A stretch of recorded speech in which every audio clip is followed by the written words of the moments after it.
Ya Allah biha, ya Allah biha, ya Allah biha husnil khotimah.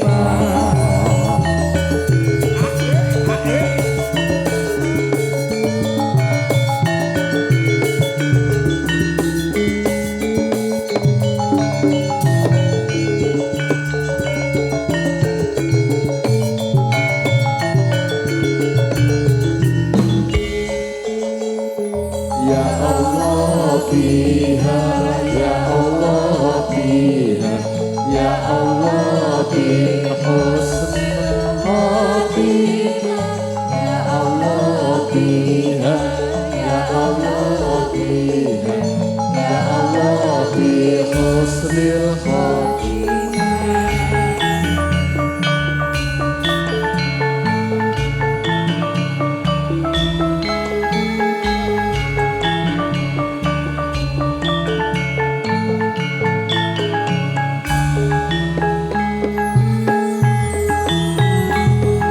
Ya salli wa sallim daiman abadan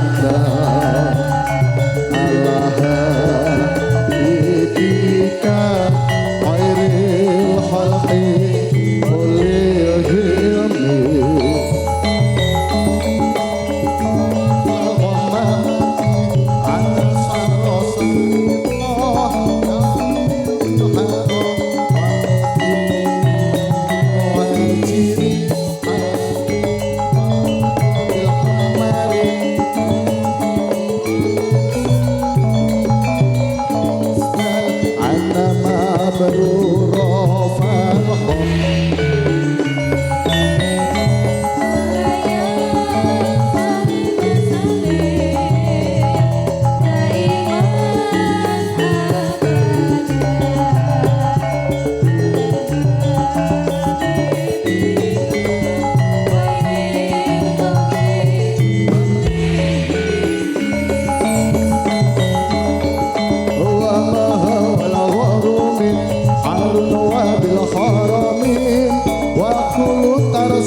Sepisan badhe kababar warok wanci dalu menika badhe kanthi cariyos utawi lampahan rebut waris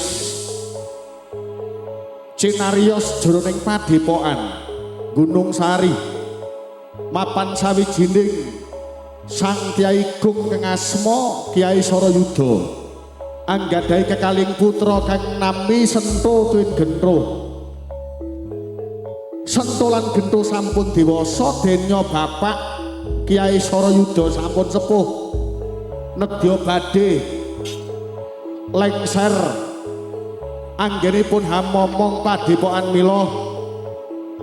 Padepokan badhe kasrahaken win katuraken dening Sento nenggih putra Pambayun utawi putra ingkang barep. Nanging sasat putra angka kalih nenggih putra ragil kang aran Gentro boten trimah amargi pitados yen Gentro langkung sekti ketimbang kakangipun. Pripun babaring cariyos adu kasekten Sento kalian Gentro lumantar babaring cariyos warok agun salampan rebut waris.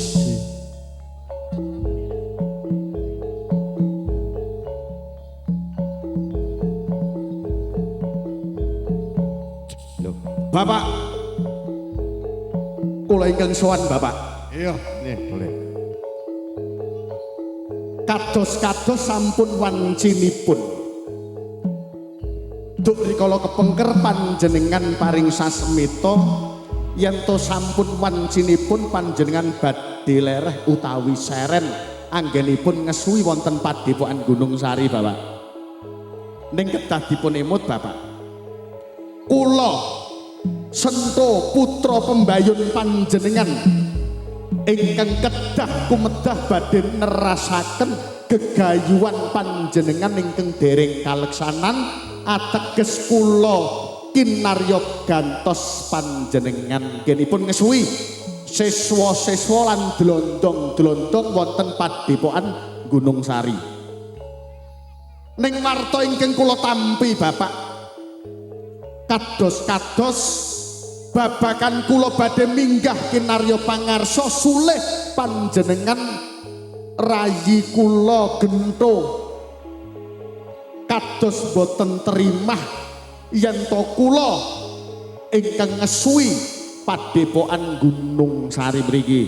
Mila Bapak mangsa borong anggenipun panjenengan ngrekodaya ten budidaya ngereh-reh adi kula nggih putra ragil panjenengan kang aran Gentro supados mangke saged nderek dawuh panjenengan boten balela ateges saged nderek punapa ingkang keparing dados kersani Bapak. Mriya kados pripun Bapak? Ngene le. Aku wis ngrungasa wong tuwa le. Ngaten. Iya. Anakku kan loro. Nggih, kula Pembayun Sento, adi kula Gentro. Karo Gentro. Nak kekarepamu kok ngono kuwi ya le. Nak kowe wis kaya aku, gitu. Kuwi gek bakal tak turunake ini nak kowe arep bajotake anggonmu ngarebut padepokan. Kula mboten rebut lho Bapak. Kula niki putra Pembayun jenengan. Ingkang sampun nuruni sedaya ngilmu saking panjenengan. Ingkang langkung lair rumiyin ngertos padang petenge alam donya menika kula riyen ketimbang adi kula Gentro. Menika kedah dipun penggalih. Ya ora ngono le. Ampun ngantos wonten padepokan wonten wutah getih amargi rebut waris ampun ngantos lho Bapak. Iya. Kowe le tak kandhani. Nak padepokan arep tak turunake ya nak adimu trima. Kamangka iki adimu agek gladi ana ing pendopo. Boten saged. Kedah kula. Kedah kula. Engko dadi ora karo-karuan nak ana aja tak bacut. Jejere panjenengan piantun sepuh ingkang rekodaya budidaya supados adi kula manut. Lah, iki nak krungu gendho kok dadi ki apa ngono lho. Mila kedah panjenengan pripun? Ampun ngaten Bapak. Pun long laju paring kula kemawon Bapak. Bisa kuwi gendho. Ya nak trima gendho. Bapakku. Gendho. Apa sing tak ucapke nalikane aku gegladen ana sak mburine papan kang wis sinekti. Sawijine ana ing kene aku ora trima sak banjure padepokan ana ing Gunung Sari. arep tak jajahi kabeh ngilmune bapak. Sik. Babakan iki kowe wis krungu sak kabehe. Bakal dirembuk apik utawa dirembuk rame.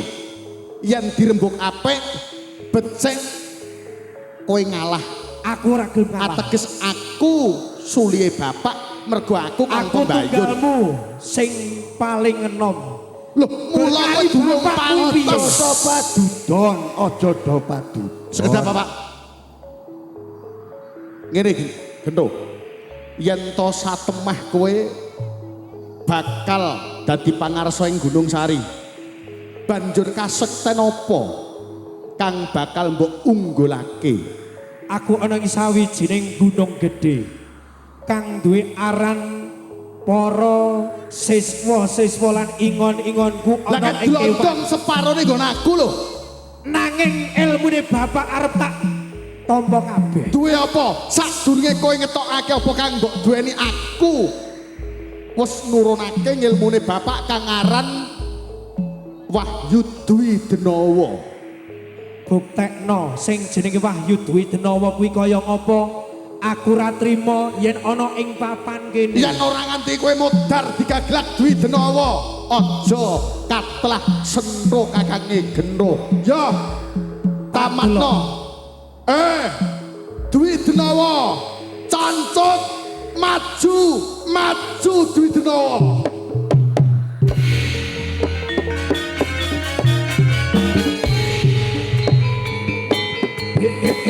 Waspadakno, Gento.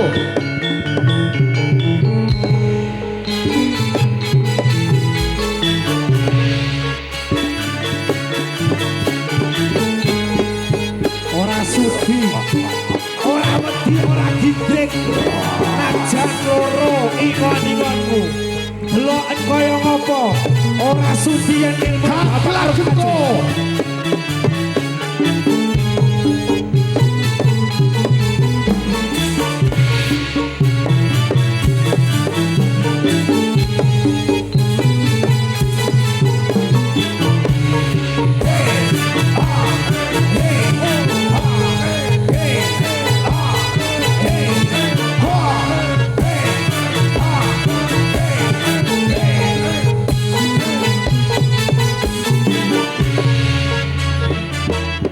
Dwi Denawa, buktekno buktekake sienta Dwi Denawa unggul. ora sudi yen ilmune bapak arep tak tanding-tandinge marang aku.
Aku ora gidrek blas.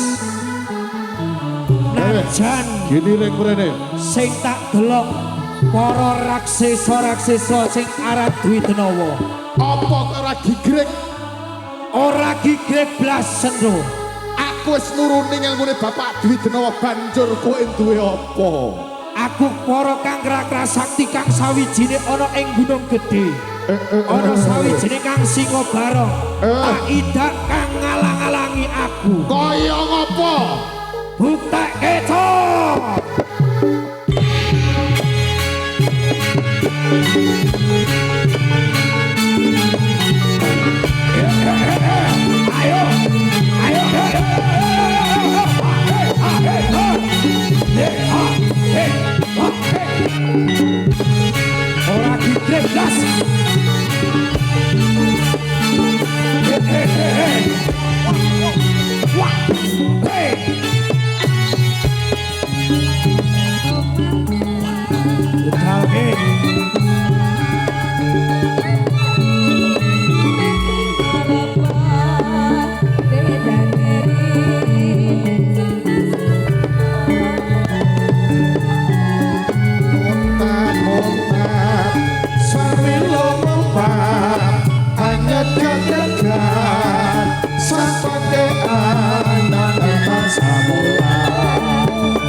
wedi yen sliramu. Ora wedi sawijining ana ing kene. Mung ketek-ketek cilik. Wajane iki ngene-ngene ketek-ketek cilik. Kor dadi gaglakan pisan. Ora iso aku tak gagel. Banjur apa kanggo andelke? Mung ketek-ketek cilik. Para ketek-ketek. Jikono kang ingone-ingone dhewe. Ana ing gunung gedhe. Arek rene.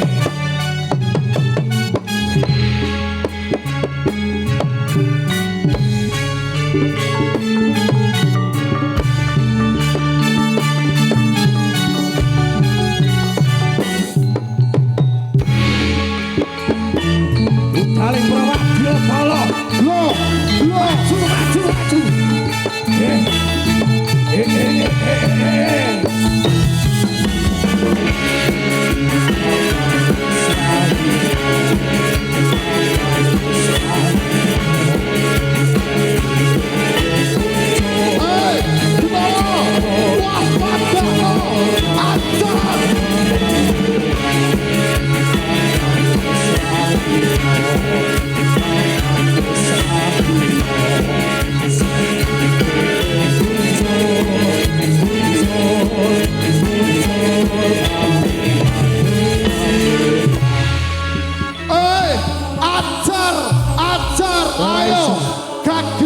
Sawijining ana ing papan kene. Pokoke ditekni Kang Denawa loro kuwi. Aja nyepelekke ilmune bapak.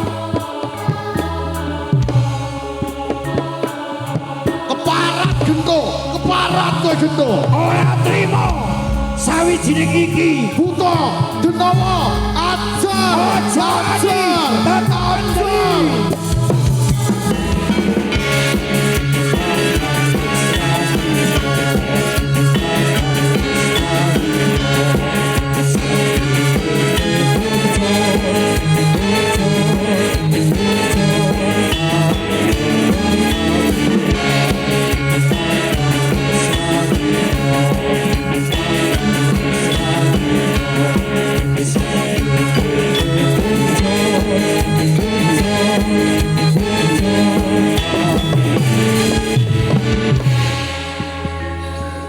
Sawijining ana ing kene. Diteruske ora. Terus yen mung ketek cilik kalawan ingon-ingonmu ora digrek kowe durung ngerti yen to aku uga duwe saperangan dlondong seswane bapak kang mesti wae melu marang aku. Sawijining ora siswa-siswamu. Sawijining kang pernah siswa-siswaku ana palagan kene. Mau aku ngrungokke aku ning Parat tetep do bali ning papanmu. Bali ning papanmu. Singo barong bali ning gunung gedhe. Aja rene. Yen durung tak panggil aku ora arep kalah. Yen sawijining para siswa-siswaku babat pokoke. Parat Ora wedi ora gidrek. apa kowe ora ngerti gento? Yen to aku duwe sesuk. Sawijining ana ing papan kene. Aku ora wedi. Kang ingon-ingonku ana ing gunung gedhe. Tak tokke kabeh.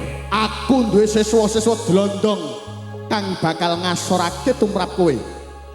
Ya, pengen ngerti dlondonge Sentro. Tak delok kaya apa. Dlondonge Sentro maju siji. Ayo mara gage dlondonge Sentro maju.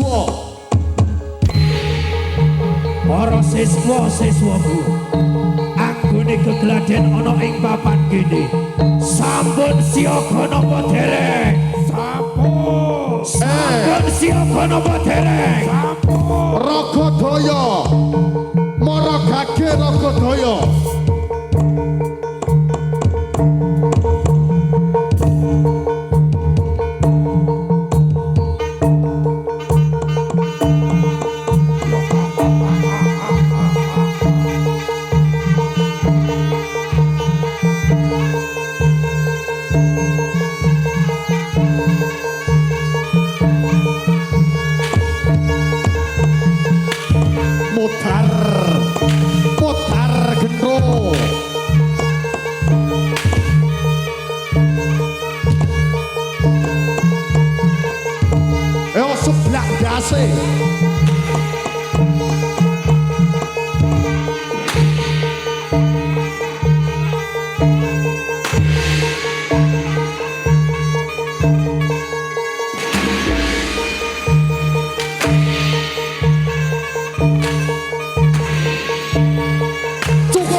Waspadakno glontong-glontonge siswa-siswa suku sakabeh.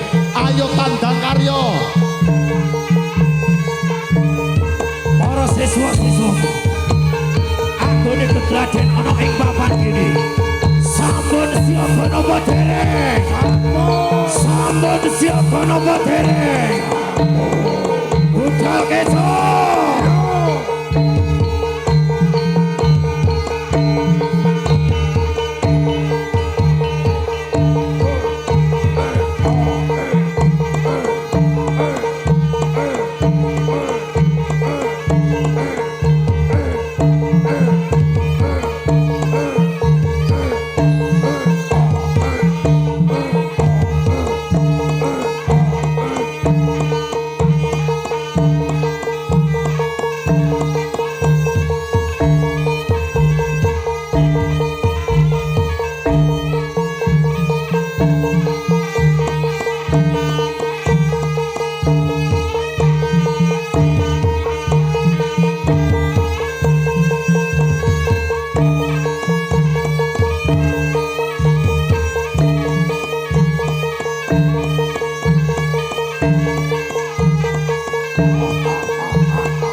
prajurit lamun bisa sira hanulada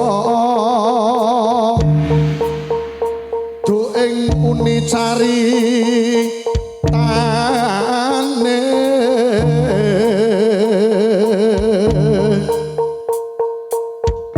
andalira sang Prabu Sasra Bahu ing Mesmati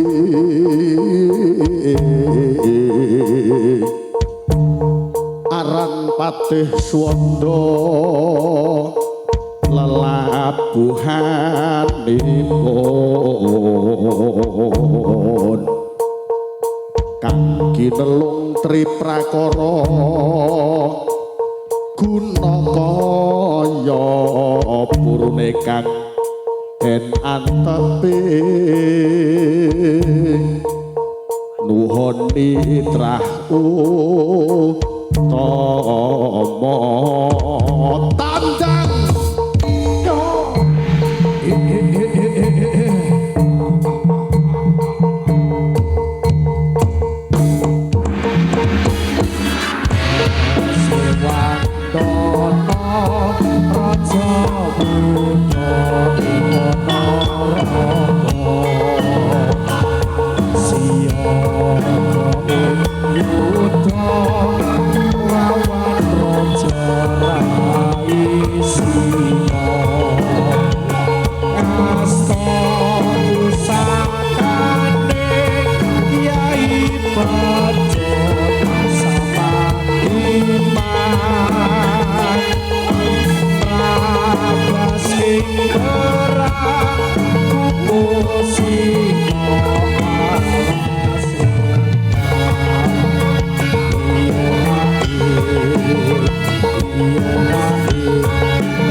Siswa-siswaku anggone gegladen ana ing laladan kalisan gede aja gawe gelo ning atiku kang ngalang-alangi ana ing papan kene bapak ora trimo aku yo ora trimo yen sendok arep dadekke sawijining para siswa-siswaku hancaku kabeh sing penting sampun siaga napa dereng sampun siaga napa dereng bidal gereja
bola-bola kiprah lambaikan tangan. Maes kembang kapang kenor lan kendang kempul wis dinabuh nut wirama kambuh.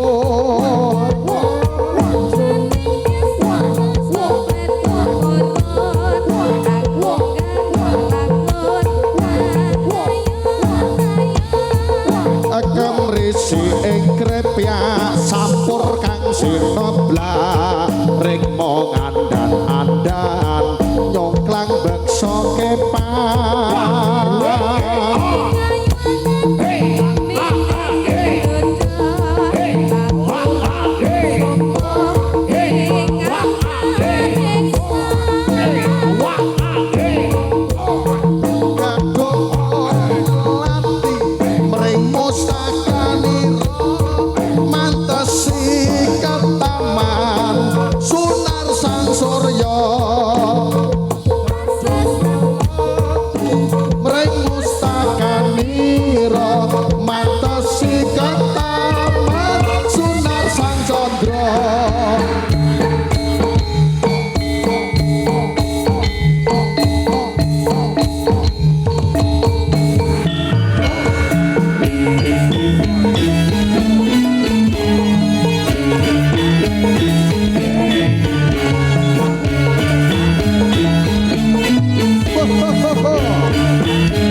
Lukas budal keco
zaman wis akhir zaman wis akhir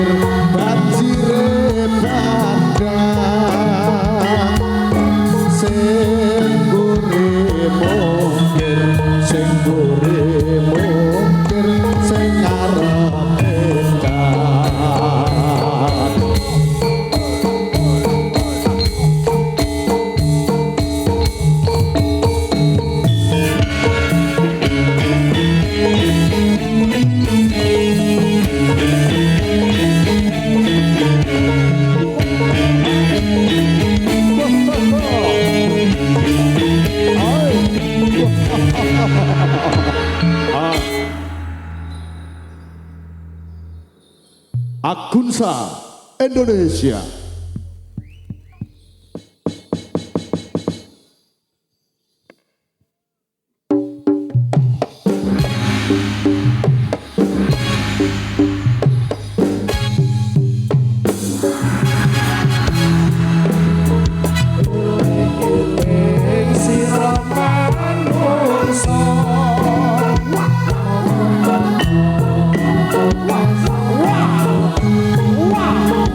Wow.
kedatangan pemanasan Agursa.